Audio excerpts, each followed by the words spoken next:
Welcome to general science online class with Rupam Das.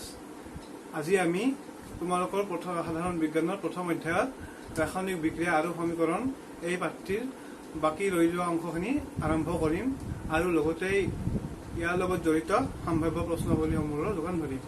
তোমালোকে এই ভিডিঅ'টোৰ তলত ডেছক্ৰিপশ্যন বুটনত গৈ ক্লিক কৰিলে তাত থকা সাপ্তাহিক গ্ৰুপৰ লিংকটোত ক্লিক কৰিলে এই প্ৰশ্নাৱলীসমূহৰ প্ৰশ্ন উত্তৰ PDF আকাৰত পাই যাব। গতিকে ভিডিঅ'টো তোমালোকে শেষলৈ চাই থাকিবা। এতিয়া তোমালোকে চাবা সিলভাৰ ব্ৰমাইডক যেতিয়া সূৰ্যৰ পোহৰ পৰিবলৈ দিয়া হয় তেতিয়া ই সিলভাৰ আৰু ক্লৰিনলৈ ৰূপান্তৰিত হয়। প্ৰথম অৱস্থাত সিলভাৰ ক্লৰাইডৰ ৰং বগা থাকে। যেতিয়া ৰাসায়নিক বিক্ৰিয়া সম্পন্ন হয় তেতিয়া ইয়াৰ ৰং গ্ৰে অৰ্থাৎ মুগা বৰণৰ হয়। ঠিক তেনেদৰে আৰু এটা বিক্ৰিয়া আছে, সেইটো হ'ল সিলভাৰ ব্ৰমাইড। সিলভাৰ ব্ৰমাইডৰ এইটো বিক্ৰিয়া দেখুৱাই সিলভাৰ ব্ৰমাইডত সূৰ্যৰ পোহৰ পৰিবলৈ দিলে সিলভাৰ আৰু ব্ৰমিন উৎপন্ন হয়।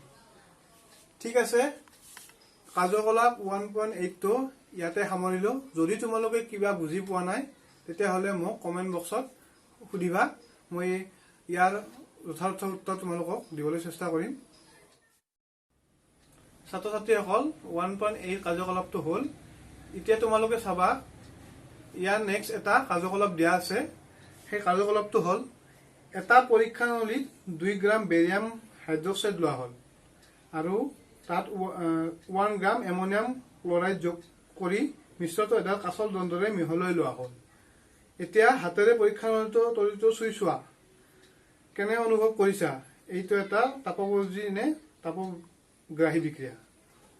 এতিয়া মানে মই তোমালোকক মোৰ ভাষাত কৈ দিছো, মানে কি কৈছে, ইয়াত এটা টেষ্ট টিউবত বেৰিয়াম হাইড্ৰক্সাইড ল'ব দিছে, এমনিয়াম ক্লৰাইড যোগ কৰিব দিছে। এমনিয়াম ক্লৰাইড যোগ কৰাৰ পিছত কি হ'ব তোমালোকক চাব দিছে আৰু সুধিছে বিক্ৰিয়াটো তাপবৰ্জী নে তাপগ্ৰাহী বিক্ৰিয়া। আচ্ছা, এতিয়া আমি বিক্ৰিয়াটো তোমালোকক মই বৰ্ডত বুজাই দিম, তোমালোকে চাবা বিক্ৰিয়াটোনো কেনেকুৱা। এতিয়া আমি এই কাৰ্যকলাপটো জনাৰ আগতে আমি দুটা বস্তু জানিব লাগিব, তাপবৰ্জী আৰু তাপগ্ৰাহী বিক্ৰিয়া। তাপবৰ্জী বিক্ৰিয়া হৈছে যেতিয়া তোমাৰ এটা ৰিয়েকশ্যন ঘটিব, ৰিয়েকশ্যনত বিক্ৰিয়কৰ মাজত ৰিয়েকশ্যন ঘটাৰ ফলত তাপৰ উৎপন্ন হয়। আমি আগতে এই বিষয়ে আগৰ ভিডিঅ'টোত অলৰেডি কৈ দিছোঁৱে আৰু মই PDF আকাৰত তোমালোকক নোটো দিছোঁ। তথাপিও মই আৰু এবাৰ তোমালোকৰ সুবিধাৰ্থে এইটো ৰিপিট কৰিছোঁ যে তেতিয়া ৰিয়েকশ্যন এটা হোৱাৰ ফলত তাপৰ উদ্ভৱ হয় তেতিয়া তাক তাপবৰ্জী বিক্ৰিয়া বোলে। মানে কি, তাপ উদ্ভৱ হ'ব আৰু আমাৰ পৰিৱেশত তাপটো এৰি দিব, মানে ৰিয়েকশ্যনটো হোৱাৰ ফলত। তাৰপিছত আৰু তোমাৰ তাপগ্ৰাহী বিক্ৰিয়াটো হ'ব কি, যেতিয়া এটা ৰিয়েকশ্যন হোৱাৰ ফলত বিক্ৰিয়াটোত মানে কি বাহিৰৰ পৰা তাপৰ প্ৰয়োজন হ'ব, তেতিয়া তাক তাপগ্ৰাহী বিক্ৰিয়া বোলে। অৰ্থাৎ বিক্ৰিয়াটো হোৱাৰ ফলত আমি য'ত বিক্ৰিয়া কৰোঁ, ধৰা টেষ্ট টিউব এটাত বিক্ৰিয়া কৰিলে টেষ্ট টিউবটো ঠাণ্ডা পৰি যাব আৰু হয়তো হ'বও পাৰে চাৰাউণ্ডিংছৰ পৰা কিছুমান তোমাৰ এই জলীয় বাষ্প লাগি ধৰিব পাৰে। এইটো বিক্ৰিয়াত এনেকুৱাই হ'ব আৰু যি কি নহওক এইটো আমি আগবাঢ়ো বিক্ৰিয়াটোলৈ, কিনো হয় চাওঁ। তোমালোকে চাবা প্ৰথমতে দিয়া আছে কি বেৰিয়াম হাইড্ৰক্সাইড 2 গ্ৰাম ল'ব দিছে টেষ্ট টিউবত। নেক্সট কি মিহলি কৰিব দিছে এমনিয়াম ক্লৰাইড 1 গ্ৰাম। আচ্ছা, মিহলি কৰাৰ ফলত কি হ'ব চাওঁ। যেতিয়া আমি বেৰিয়াম হাইড্ৰক্সাইডত এমনিয়াম ক্লৰাইড মিহলাম তেতিয়া বেৰিয়াম ক্লৰাইড, এমনিয়া আৰু পানী উৎপন্ন হ'ব। ইয়াৰ মষ্ট ইণ্টাৰেষ্টিং কথাটো হৈছে যে এইটো এটা তাপগ্ৰাহী বিক্ৰিয়া। আমি যদি পৰীক্ষানলীত কৰোঁ, মানে টেষ্ট টিউবৰ বাহিৰত এতিয়া আমি ঠাণ্ডাৰ দিনত কিছুমান মানে জলীয় বাষ্প মুখেদি ওলাই যায় যে ঠাণ্ডাৰ দিনত, তেনেকুৱা ধৰণৰ জলীয় বাষ্প টেষ্ট টিউবত, এইটো ধৰা টেষ্ট টিউব হ'লে এই তলত এনেকুৱা লাগি ধৰিব। কিয় হ'ব এইটো তাৰমানে টেষ্ট টিউবটো বিক্ৰিয়াটোৰ ফলত ঠাণ্ডা হৈ যাব। ঠাণ্ডা হৈ যোৱা মানে কি, চাৰাউণ্ডিংছৰ মানে কি তোমাৰ পৰিৱেশৰ পৰা ই তাপ গ্ৰহণ কৰিব, যাৰ ফলত এইটো বাহিৰখিনি ঠাণ্ডা পৰি যাব আৰু বাহিৰত তোমাৰ জলীয় বাষ্প মানে কি লাগি ধৰিব। এইটো বিক্ৰিয়াটোৰ এই এটা মহত্ব। আৰু এতিয়া আমি পেজ নম্বৰ 10 থকা প্ৰশ্নাৱলীসমূহ আলোচনা কৰিম। তোমালোকে চাবা তাত দিয়া আছে যে এটা পদাৰ্থ এক্সৰ দ্ৰৱক বগা ৰং সানিবলৈ ব্যৱহাৰ কৰা হয়।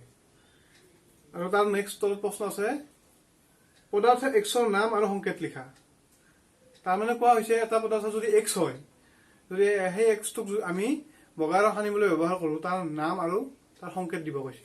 তাৰ নামটো হ'ব কেলছিয়াম হাইড্ৰক্সাইড, তাৰ সংকেত হ'ব CaOH2। আৰু এইখিনি তোমালোকে পেজ নাম্বাৰ 7ত তুমি জানানে বুলি আছে বক্স প্ৰথমতে আছে তোমাৰ পেজ নাম্বাৰ 7ত তুমি জানানে তাতে ৰিয়েকশ্যনটো দিয়াই আছে। মই তোমালোকক নামটো আৰু সাংকেতিক চিহ্নটো ৰাসায়নিক সাংকেতিক চিহ্নটো দি আছো। নাম হ'ব কেলছিয়াম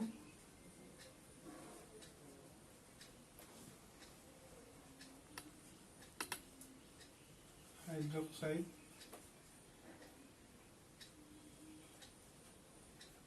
ৰাসায়নিক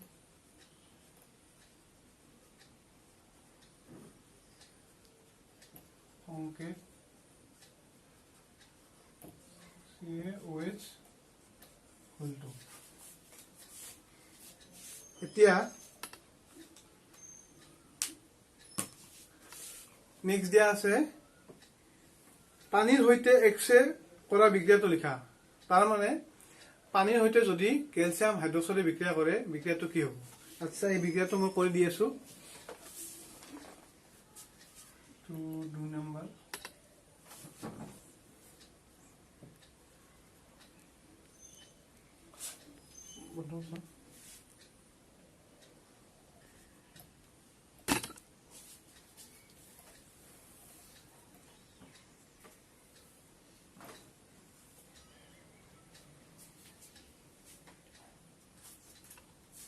এতিয়া তোমালোকে চাবা প্ৰশ্নাৱলী 1ৰ ৰোমান সংখ্যক 2ৰ প্ৰশ্নটো হৈছে পানীৰ সৈতে পদাৰ্থ এক্সে কৰা বিক্ৰিয়াটো লিখা। অৰ্থাৎ পানীৰ সৈতে কেলছিয়াম হাইড্ৰক্সাইডে বিক্ৰিয়া কৰিলে কি হ'ব সেইটো সুধিছে। তোমাৰ পানীৰ সৈতে কেলছিয়াম হাইড্ৰক্সাইডে বিক্ৰিয়া কৰিলে কেলছিয়াম আৰু OH- আয়ন উৎপন্ন হ'ব। এতিয়া কাৰ্যকলাপ 2টোত কি দিয়া আছে? কাৰ্যকলাপ 1.7ত এটা পৰীক্ষা নলত সংগ্ৰহ কৰা গেছৰ পৰিমাণ আনটো পৰীক্ষা নলত সংগ্ৰহ কৰা গেছৰ দুগুণ কিয়? এই গেছৰ নাম লিখা। আচ্ছা, তোমালোকক মই প্ৰথম ভিডিঅ'টোত কাৰ্যকলাপ 1.7টো ভালদৰে বুজাইছো। তাতে মই এইখিনি কথা উল্লেখো কৰিছো তাত কিয় হাইড্ৰজেন গেছৰ মানে কি উৎপাদন বেছি হয়। তোমালোকে ভিডিঅ'টো চাই ল'বা। যদি চোৱা নাই মই কথাখিনি কৈ দিছো। ভিডিঅ'টো চলে ভালদৰে বুজি পাবা, কাৰণ তাতে মই গোটেইখিনি ভালদৰে বুজাইছো। তথাপিও মই এইখিনি কথা এবাৰ কৈ দিছো যে পানীত হাইড্ৰজেন আৰু অক্সিজেনৰ 2:1 অনুপাতত থাকে। তো সেয়েহে পানী যেতিয়া আমি সেই হাইড্ৰক্লৰিক এচিডৰ মানে কি মাজেৰে বিদ্যুৎ পাছ কৰিব দিম, তেতিয়া হাইড্ৰজেন গেছৰ উৎপাদন বেছি হ'ব। তোমালোকে যদি এতিয়া বস্তুটো বুজি পোৱা নাই, তেতিয়াহ'লে প্ৰথম ভিডিঅ'টোত ভালদৰে চাই ল'বা। এতিয়া আমি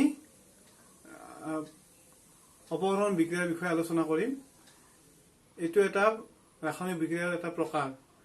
যোৱাটো ভিডিঅ'ত আমি সংযোজন বিক্ৰিয়া আৰু বিয়োজন বিক্ৰিয়াৰ বিষয়ে আলোচনা কৰিছিলো। সেই তাৰ বিষয়ে তোমালোকে মোৰ ভিডিঅ'টো চালে ভালদৰে বুজি পাবা। এতিয়া আজি আমি অপহৰণ বিক্ৰিয়া কি তাৰ বিষয়ে আলোচনা কৰিম। অপহৰণ বিক্ৰিয়া হৈছে তোমালোকৰ এটা কাৰ্যকলাপ দিয়া আছে। তাত তোমালোকে চাবা যে কপাৰ সালফেটৰ দ্ৰৱ এটা যদি আমি কেইটামান গজাল ৰাখো, তেতিয়া কি পৰিৱৰ্তন হ'ব? তেতিয়া কপাৰ সালফেটৰ দ্ৰৱ এটা আমি যেতিয়া গজাল ৰাখো, তেতিয়া কি হ'ব? গজালটোৰ ৰং মুগা বৰণৰ হৈ যাব আৰু কপাৰ সালফেটৰ যিটো তোমাৰ নীলা ৰং সেইটো পাতল হৈ যাব। তোমালোকে চাবা। আৰু তাত ৰিয়েকশ্যনটো এনেধৰণৰ হ'ব। এতিয়া আইৰণ মানে যিটো গজালৰ কথা কৈছে সেইটো আইৰণে কপাৰ সালফেটৰ লগত বিক্ৰিয়া কৰি তোমাৰ আইৰণ সালফেট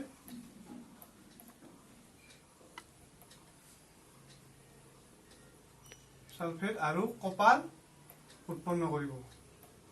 এতিয়া আচ্ছা তোমালোকে চাবা এতিয়া এইটো অপহৰণ বা প্ৰতিস্থাপন বিক্ৰিয়া কিয় হ'ল এতিয়া এই ৰিয়েকশ্যনটোত আইৰণে তোমাৰ কপাৰটো অপহৰিত কৰিছে মানে কি প্ৰতিস্থাপন মানে কি এক্সচেঞ্জ কৰিছে কপাৰটো ওলাই গৈছে আৰু কপাৰৰ জায়গাত আইৰণটো সোমাই গৈছে সেইকাৰণে এইটো প্ৰতিস্থাপন বিক্ৰিয়া বা অপহৰণ বিক্ৰিয়া অপহৰণ মানে তোমাৰ ডিসপ্লেসমেন্ট কৰা সেইকাৰণে ইংলিছত ইয়াক কোৱা হয় ডিসপ্লেসমেন্ট ৰিয়েকশ্যন মানে কি এটা জায়গাত এটা সোমাই গৈছে নেক্সট তোমাৰ কেইটামান এক্সাম্পল দিয়া আছে চাবা এইটো জিংক প্লাস কপাৰ সালফেট একে ৰিয়েকশ্যনে জিংকে ইয়াত তোমাৰ কপাৰটো ৰিপ্লেস কৰিছে কপাৰটো শুকিয়াকৈ ওলাইছে এই জিংক সালফেট আৰু নেক্সট ইয়াত আছে lead plus copper chloride lead chloride produce হৈছে আৰু কপাৰটো ডিসপ্লেসমেন্ট হৈছে এনেকৈ ৰিয়েকশ্যন ইয়াতে লেডে তোমাৰ কপাৰটো অপহৰিত কৰিছে এইটো অপহৰণ ৰিয়েকশ্যন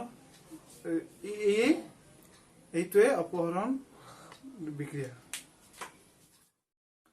এতিয়া আমি ৰাসায়নিক বিক্ৰিয়াৰ আন এটা প্ৰকাৰ ডাবল ডিসপ্লেসমেন্ট ৰিয়েকশ্যন অৰ্থাৎ ডি অপহৰণ বিক্ৰিয়াৰ বিষয়ে আলোচনা কৰিম ইয়াত বেৰিয়াম ক্লোৰাইডে সোডিয়াম সালফেটৰ লগত বিক্ৰিয়া কৰিলে বেৰিয়াম সালফেট আৰু সোডিয়াম ক্লোৰাইড উৎপন্ন হ'ব আৰু এইটো বিক্ৰিয়াৰ এটা তোমালোকে কম মই ইণ্টাৰেষ্টিং কথা হ'ল যে এইটো এটা এই বিক্ৰিয়াটোত অধক্ষেপ পৰে সেই অধক্ষেপ পৰে আৰু সেই কাৰণে এই বিক্ৰিয়াটোক অধক্ষেপণ বিক্ৰিয়া বোলে অধক্ষেপ মানে তোমাৰ যদি এইটো টেষ্ট হয় বিক্ৰিয়াটোত দুটা সৰা বেৰিয়াম সালফেট আৰু বেৰিয়াম ক্লোৰাইড আৰু সোডিয়াম সালফেট যদি আমি মিক্স কৰো বিক্ৰিয়াটোত কি হ'ব তলৰ পিনে গেট পৰিব যে ধৰা এটা পৰীক্ষাত পানী আৰু বালি দিলে বালিখিনিতো যেনেকৈ গেট পৰিব ঠিক তেনেদৰে ইয়াত এই বিক্ৰিয়াটোত তলত দেখি এনেকৈ গেট পৰিব মানে কি অধক্ষেপ পৰিব সেইকাৰণে ইয়াক অধক্ষেপণ বিক্ৰিয়া বুলি কোৱা হয় তোমালোকক চাবা মই বিক্ৰিয়াটো বুজাই দি আছো কিয় এই ডাবল অধক্ষেপ মানে কি ডি অপহৰণ বিক্ৰিয়া হয় ডাবল ডিসপ্লেসমেন্ট ৰিয়েকশ্যন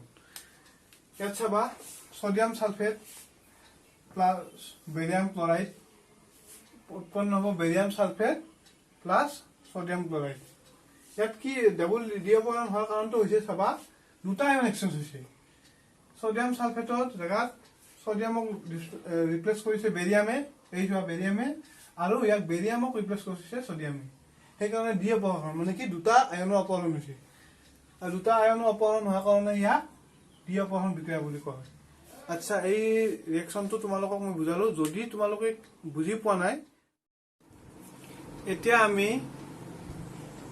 এতিয়া আমি তোমালোকৰ এই টেক্সটবুকত থকা 10 নম্বৰ পেজত থকা কাৰ্যকলাপ এটা আলোচনা কৰিম তাত কি দিয়া আছে তোমালোকে চাবা কাৰ্যকলাপ 1.2 লৈ মনত পেলোৱা য'ত তোমালোকে lead nitrate আৰু পটাছিয়াম আয়ডাইডৰ দ্ৰৱৰ দুটা মিহলাইছিলা উত্তপ্ত হোৱা অধক্ষেপৰ ৰং কি আছিল অধক্ষেপ্ত যৌগটোৰ নাম কি ক'ব পাৰিবানে বিক্ৰিয়াটোৰ বাবে সন্তুলিত ৰাসায়নিক সমীকৰণটো লিখা আৰু এইটো এটা ডি অপহৰণ বিক্ৰিয়া হয়নে আচ্ছা এইটো বিক্ৰিয়া মই ভালদৰে তোমালোকক মোৰ প্ৰথম ভিডিঅ'টোত বুজাই দিছো এতিয়া মই তোমালোকক ইয়াৰ কিছু অংশ মই বুজাই দি আছো তোমালোকে চাবা ইয়াত দিয়া আছে কি প্ৰথমতে উৎপন্ন হোৱা অধক্ষেপৰ ৰং কি কি আছিল ইয়াৰ ৰং আছিল তোমাৰ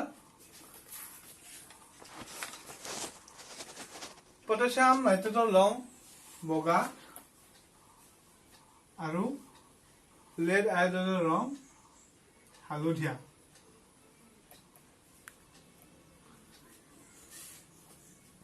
বিক্ৰিয়াটোৰ বাবে সন্তুলিত ৰাসায়নিক সমীকৰণ ইয়াৰ মানে কি সন্তুলিত ৰাসায়নিক সমীকৰণ লিখি পৰিছে মানে ইয়াক বেলেন্স কৰি পৰিছে বেলেন্স কি হ'ব চাবা তোমালোকে ইয়াত lead nitrate NO3 আৰু পটাছিয়াম নাইট্ৰেট পটাছিয়াম আয়ডাইড লগ হৈ lead added হৈছে এটা তোমালোকে চাবা ইয়াত lead কেইটা আছে lead এটা আছে ইয়াত lead এটা আছে আৰু নাইট্ৰেট ইয়াত দুটা আছে ইয়াত এটা আছে তো আমি কি কৰিব লাগিব নাইট্ৰেটটো বেলেন্স কৰিব লাগে ইয়াত দুটা দিব লাগিব ইয়াত বেলেন্স হৈ গ'ল নাইট্ৰেট দুটা ইয়াত নাইট্ৰেট দুটা এতিয়া আমি চাব লাগিব এটা আয়োডিন কেইটা আছে এটা আয়োডিন আছে দুটা ইয়াত আছে এটা আৰু যেহেতু আমি পটাছিয়াম আগত দুই বহোৱাৰ লগে লগে পটাছিয়ামটো দুটা হৈ গ'ল তেতিয়া ইয়াৰ আগত আমি এতিয়া দুই বহুৱাই দিম তোমালোকে চাবা ৰেখাটো সম্পূৰ্ণভাৱে সন্তুলিত হৈছে চাবা মই কৈ দি আছো lead এটা আছে ইয়াত lead এটা আছে নাইট্ৰেট দুটা আছে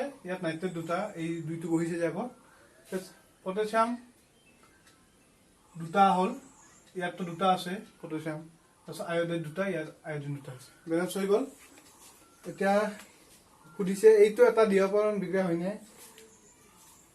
এইটো এটা দ্বিঅপহৰণ বিক্ৰিয়া হয়। কাৰণ কিয় চাবা, তোমালোকক ইয়াত এই লেড নাইট্ৰেটৰ এই লেডটো তোমাৰ পটাছিয়ামে দ্বিঅপহৰণ কৰিছে, আৰু ইয়াত পটাছিয়ামৰ আয়ডাইডত পটাছিয়ামটোক লেডে অপহৰণ কৰিছে, মানে দুটা আয়নৰ এক্সচেঞ্জ হৈছে, সেইকাৰণে এইটো এটা দ্বিঅপহৰণ বিক্ৰিয়া হয়।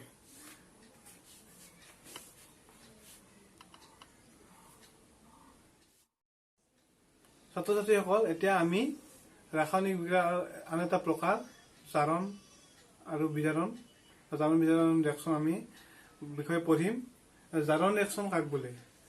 যেতিয়া মানে কি এটা ৰিয়েকশ্যনত অক্সিজেন যুক্ত হয় আৰু হাইড্ৰজেন ওলাই যায়, তাক জাৰণ ৰিয়েকশ্যন বোলে। আৰু যেতিয়া এটা ৰিয়েকশ্যনত অক্সিজেন ওলাই যায় আৰু হাইড্ৰজেন যোগ হয়, তেতিয়া তাক বিজাৰণ ৰিয়েকশ্যন বোলে। এতিয়া ইয়াত চাবা, কপাৰে যেতিয়া অক্সিজেনৰ বিক্ৰিয়া কৰে, মানে যেতিয়া কপাৰক চীনামাটি এখন প্লেটত ৰাখি তাপ দিয়া হয়, তেতিয়া ই অক্সিজেন অক্সিজেনৰ লগত বিক্ৰিয়া কৰে, আৰু ইয়াৰ ওপৰত এটা কলা চামনি পৰে। তোমালোকে কিতাপত আছে, তোমালোকৰ চাই ল'বা। চাবা, আৰু একবাৰ কৈছো, যেতিয়া কপাৰক চীনামাটিৰ প্লেট এখনত ৰাখি গৰম কৰা হয়, তাপ দিয়া হয়, তেতিয়া ই অক্সিজেনৰ লগত বিক্ৰিয়া কৰে আৰু বিক্ৰিয়া কৰি কপাৰ অক্সাইড উৎপন্ন কৰে। নেক্সট, এইটো এটা জাৰণ ৰিয়েকশ্যনৰ উদাহৰণ। এতিয়া বিজাৰণ হ'ল কি? বিজাৰণ কোৱা হৈছে কি, তোমাৰ যেতিয়া অক্সিজেনটো ওলাই যায় আৰু হাইড্ৰজেনটো যোগ হয়, তাক বিজাৰণ ৰিয়েকশ্যন বোলে। ইয়াত চাবা, এইটো বিজাৰণ ৰিয়েকশ্যনৰ উদাহৰণ কপাৰ অক্সাইড। সেই কপাৰ অক্সাইডৰ লগত যদি হাইড্ৰজেন যোগ কৰা যায়, তেতিয়া কি হ'ব? কপাৰ আৰু পানী উৎপন্ন হ'ব। ইয়াত কি হ'ব? তোমাৰ চাবা, ইয়াত কপাৰটোৰ পৰা অক্সিজেনটো ওলাই যাব আৰু হাইড্ৰজেনটো লগত অক্সিজেনটো যোগ হ'ব, সেইকাৰণে ইয়াক বিজাৰণ ৰিয়েকশ্যন বোলা হয়। আৰু ইয়াত দুটা ৰিয়েকশ্যন হয়, মানে কি চাবা, এইটো কপাৰ অক্সাইড, এইটো কি হ'ল? বিজাৰিত হ'ল, মানে কি এইটো বিজাৰণ বিক্ৰিয়া, আৰু এইটো জাৰণ বিক্ৰিয়া। কিয় হ'ল তোমালোকে এবাৰ মন কৰিবাচোন, কিয় হ'ল? যিহেতু কপাৰৰ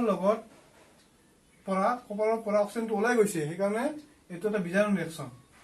আৰু যিহেতু হাইড্ৰজেনৰ লগত অক্সিজেনটো যোগ হৈছে, এইটো এটা জাৰণ ৰিয়েকশ্যন।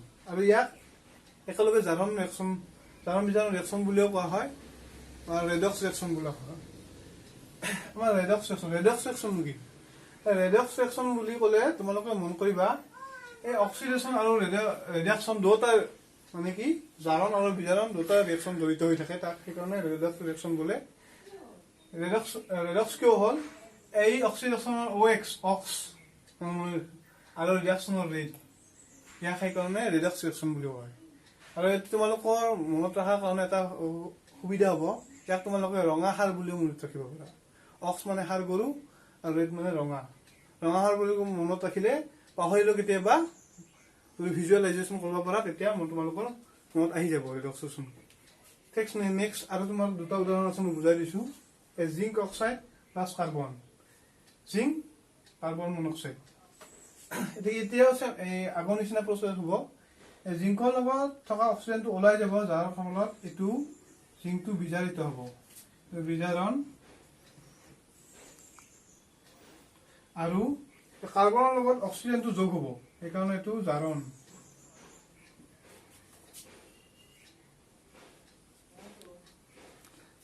নেক্সট বিক্ৰিয়াটোতো চাবা তোমালোকে, মেংগানিজ ডাই অক্সাইড আৰু হাইড্ৰক্লৰিক এচিডৰ বিক্ৰিয়াত কি হ'ব? মেংগানিজ ক্লৰাইড আৰু ক্লৰিন উৎপন্ন হ'ব। ক্লৰিন হ'ব, মেংগানিজ ক্লৰাইড আৰু ক্লৰিন উৎপন্ন হ'ব। ইয়াতো ঠিক, মেংগানিজটোৰ পৰা অক্সিজেনটো ওলাই যাব, এইটো বিজাৰিত হ'ব, আৰু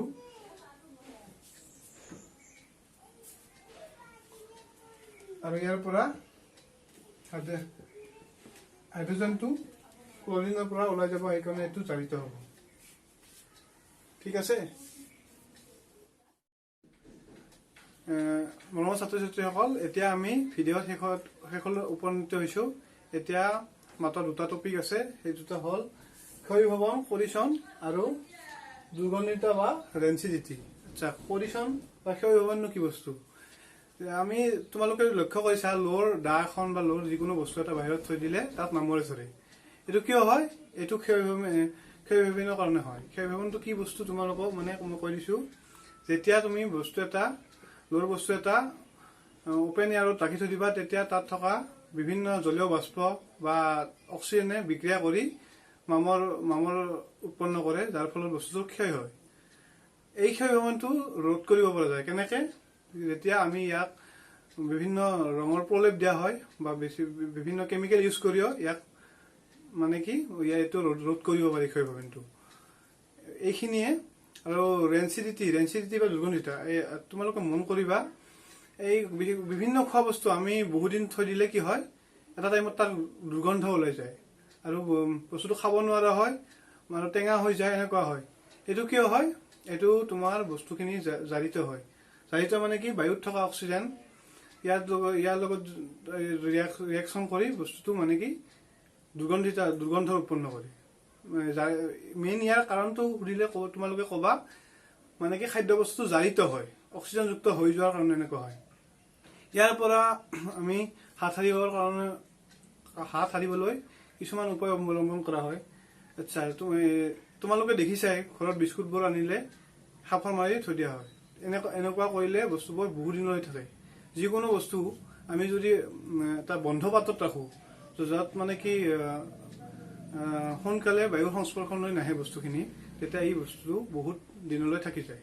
আৰু তোমালোকে মন কৰিবা, ইয়াত দিয়া আছে তোমালোকৰ কিতাপত, এই চিপছৰ পেকেট, আজিকালিতো চিপছ তোমালোকে খোৱাই বহুতে, চিপছৰ পেকেট বা তেনেকুৱা খাদ্যজাতীয় বস্তুৰ পেকেটত বস্তুটো ফুলি থাকে, দেখিছানে? তোমালোকে মন কৰিবা, এইটো কিয় হয়? এইটো হয় তোমাৰ তাত নাইট্ৰজেন গেছ ভৰোৱা হয়। নাইট্ৰজেন গেছটো এই কাৰণে ভৰোৱা হয়, নাইট্ৰজেন গেছৰ পৰিৱেশত অলপমান বায়ু সোমালেও ই খাদ্য বস্তুৰ লগত বিক্ৰিয়া কৰিব নোৱাৰে, যাৰ ফলত খাদ্য বস্তুটো বহু দিনলৈ থাকি যায়। এইখিনি আমাৰ এই প্ৰথম অধ্যায়ৰ এইটো লাষ্ট অংশ আছিল। আমাৰ থুলমূলকৈ এই অধ্যায়টো শেষ হ'ল। আৰু তোমালোকক যদি কিবা প্ৰশ্ন বা কিবা অজুহাত আছে, তোমালোকেও কমেণ্ট বক্সত মোক জনাবা, মই তোমালোকক নিশ্চয় সহায় কৰিম। আজিৰ এই ভিডিঅ'টো ইমানতে অন্ত পৰিল, লগতে এই অধ্যায়টোৰ অন্ত হ'ল। তোমালোকে ভিডিঅ'ৰ শেষত কিতাপত থকা সম্ভাৱ্য প্ৰশ্নাৱলীৰ লগতে প্ৰিভিয়াছ কুৱেশ্যন পেপাৰো ছল্ভ কৰি দিয়া হৈছে। তোমালোকে ভিডিঅ'টোৰ ডেছক্ৰিপশ্যন বুটনত গৈ ক্লিক কৰিলে তাত আমাৰ সপ্তাহিক গ্ৰুপৰ লিংকটো পাবা। লিংকটোত ক্লিক কৰিলে এইবোৰৰ প্ৰশ্ন উত্তৰসমূহ সম্পূৰ্ণকৈ পাই যাবা। আশা কৰোঁ ভিডিঅ'টো চাই তোমালোকে ভাল পালা। তোমালোকে যদি ভাবা ভিডিঅ'টো চাই তোমালোকৰ অলপমানো উপকাৰ হৈছে, তেতিয়াহ'লে ভিডিঅ'টো লাইক আৰু শ্বেয়াৰ কৰিবা। আমাৰ লগত জড়িত হৈ থাকিবৰ বাবে সপ্তাহিক গ্ৰুপৰ চেনেলটো ছাবস্ক্ৰাইব কৰিবা। ধন্যবাদ।